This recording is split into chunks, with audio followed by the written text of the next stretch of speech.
You ever get told straight to your face that your skin color doesn't belong somewhere? I'm talking right after you just cast your fishing line out on a quiet lake you thought you partly owned. That's what Carolyn Whitmore did to me that Saturday, her voice slicing through the pine-scented air like she was announcing a royal decree.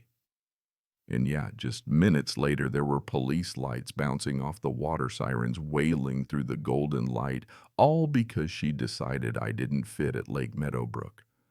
What she didn't know, what nobody there knew, was that the one person in charge of every cop she could have called was standing right in front of her, and by the time she realized, it was already too late. Let me back up a sec, because if you've never tangled with the kind of person who thinks their HOA badge makes them sheriff, you might think I'm exaggerating. That afternoon had been pure peace. Golden sun sliding down through the trees, just the quiet slosh of water against old boards, my Fenwick rod in hand, and not a worry in the world, except maybe if the bass were biting. I'd picked this dock for a reason. Not just the fishing, but the solitude, the kind of headspace you crave after a week spent up to your neck in federal security briefings and crisis calls. For a while there, I almost forgot I was still in the real world. And then heels on wood, crisp white blazer haircut so sharp it probably needed a permit, Carolyn. She came out of the trees like a storm rolling in sunglasses, still on, even though the sun was about to clock out. You know the type, she moves like the ground owes her an apology. Didn't even give me a nod, just barked out, "Excuse me, this is private community property. You need to leave immediately." I glanced up as calm as ever because I've had my share of boardroom blow-ups and crime scene meltdowns, and trust me, there's a pattern. People like her don't actually expect pushback. They expect the world to step aside. I gave her my best professional smile, the one I used when I was running security for the Bureau, and said, "Could you show me the documentation that says this dock is private?" 20 years of federal work teaches you to keep things cool, measured, and above all, legal. Well, Carolyn didn't like that one bit. "Don't get smart with me," she shot back like she was auditioning for some neighborhood reality show. "I'm Carolyn Whitmore, president of the Lake Meadowbrook HOA. I don't need to show you anything. This lake is for residents and approved guests, and you are neither." She actually said, "People like you need to understand that not every space is open for your use." She didn't have to say the rest. I'd seen that script before. Still, I pressed, just to see if she'd actually cite a rule. Nope. Instead, she grabbed her phone and dialed 911 loud enough for me to hear every word. "There's a suspicious black man here fishing illegally. He's being confrontational."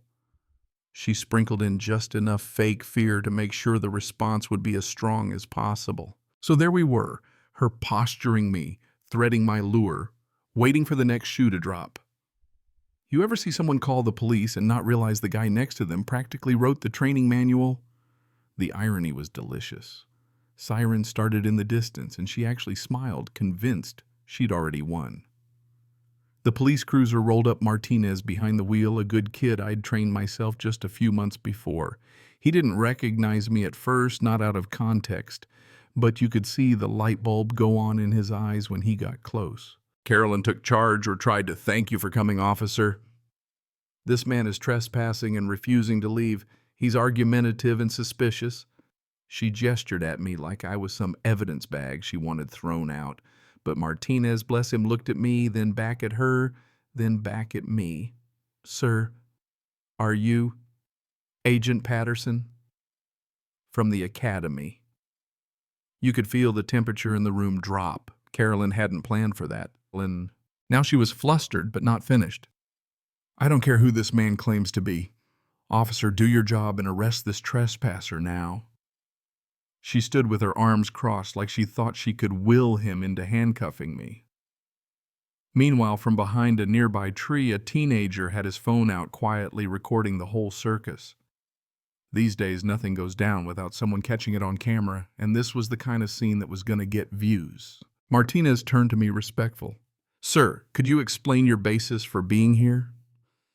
His voice was calm, professional, the kind of cop you hope answers when you call for help. I believe I have legal rights to use this area, I said, leaving it vague on purpose, wanting to see how far Carolyn would push. She was losing her patience by the second. This is private, and you are trespassing. Officer, I'm starting to question your commitment to this community. Martinez bent to pick up something that had fallen near my tackle box. My old FBI credentials slipped out when I grabbed my ID. He looked up, recognition all over his face. Now the twist Deshaun, the kid filming, was still rolling, catching everything. Within hours, his video was everywhere, over 2 million views, news outlets picking up the story, even celebrities chiming in. Carolyn's words, her finger pointing her final jab. Don't let him dirty our community, were impossible to defend. She tried to spin it on the local news, sitting in her gold-plated living room, talking about luxury development and preserving standards, but her eyes gave her away. There was more to her authority than met the eye. My old friend Claire Dawson called from the bureau. Malik, we had a file on Whitmore years ago, charity fund irregularities, development ties, just never enough to make it stick. Something about her confidence in that video doesn't sit right. Let me dig. Meanwhile, I pulled my own property records. Buried in the paperwork from 2018, I was an original investor, one of 12 shareholders in the development group that built Lake Meadowbrook.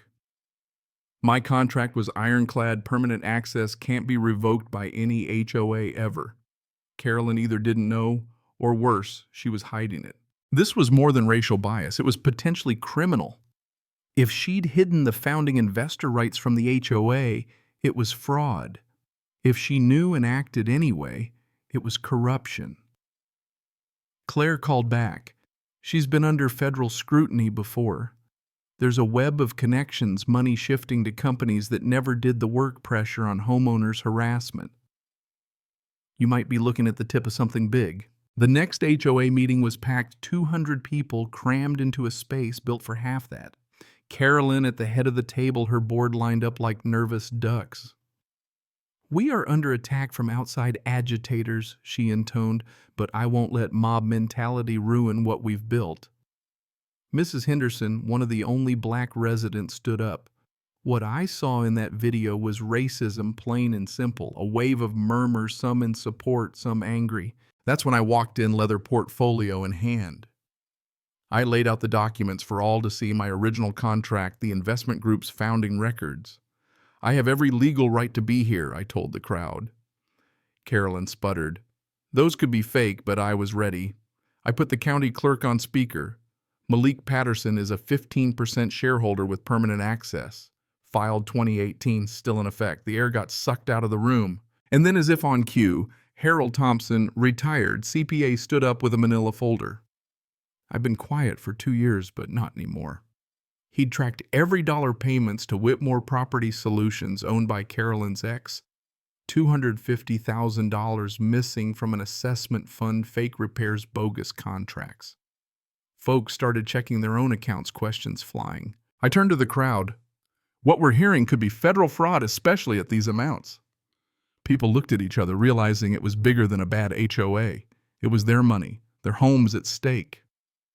I called Claire on speaker. We need to open an investigation, she agreed, adding, we've also uncovered that Carolyn has secret agreements with a developer to push out residents and buy up the land for cheap. This is part of a bigger scheme, 12-state systematic displacement. Chaos broke out. Folks stood to share their stories of harassment, sudden citations, pressure to sell. What started as a trespassing call was now exposed as a campaign to push out undesirables so the whole place could be flipped for profit. Carolyn tried one last power move, screaming about witch hunts, but her time was up. That's when the FBI came in, 3 agents, Martinez now leading the Economic Crimes Unit, all badges and quiet authority. Carolyn Whitmore, you are under arrest for conspiracy, fraud, and civil rights violations. The snap of those handcuffs was the sweetest sound I've ever heard. Martinez told the room, this isn't just local. This is happening in communities everywhere. And we're putting a stop to it. 3 months later, Lake Meadowbrook had a new name, Lake Unity. The sign out front, proposed by Deshaun, read, a community united in justice and inclusion. Carolyn got 18 years in federal prison, assets seized. Company dissolved her face, now a warning to any would-be tyrant who thinks power gives them the right to discriminate. My restitution money went to start a youth education program, civic rights, financial literacy, all in the newly rebuilt community center. The Johnsons, the family driven out by Carolyn's campaign, moved back home. That barbecue welcoming them had everyone there. Kids playing, parents sharing food, veterans honored at the lake, where my dad's name now sits on a plaque. And Harold the Quiet CPA handed me a letter from the late Mr. Johnson. Thank you for not giving up when others would have walked away. You've proven justice can outlast hate. I still get chills thinking about it. Now I fish the same dock with Deshawn and half the neighborhood's kids, teaching them about respect, courage, and standing up for what's right, even when it'd be easier to pack up and go. That's the legacy I want to leave, one where the next generation learns you don't back down from what's right, no matter who tries to tell you you don't belong. So here's my question for you. Where do you stand when it comes to justice? Ever had to fight for your place or call out a bully in power? Drop your story in the comments. Share your thoughts about right, wrong, and what real community should look like.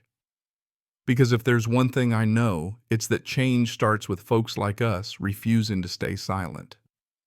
And if you want more stories of everyday people pushing back against corruption, stick around, because this is only the beginning.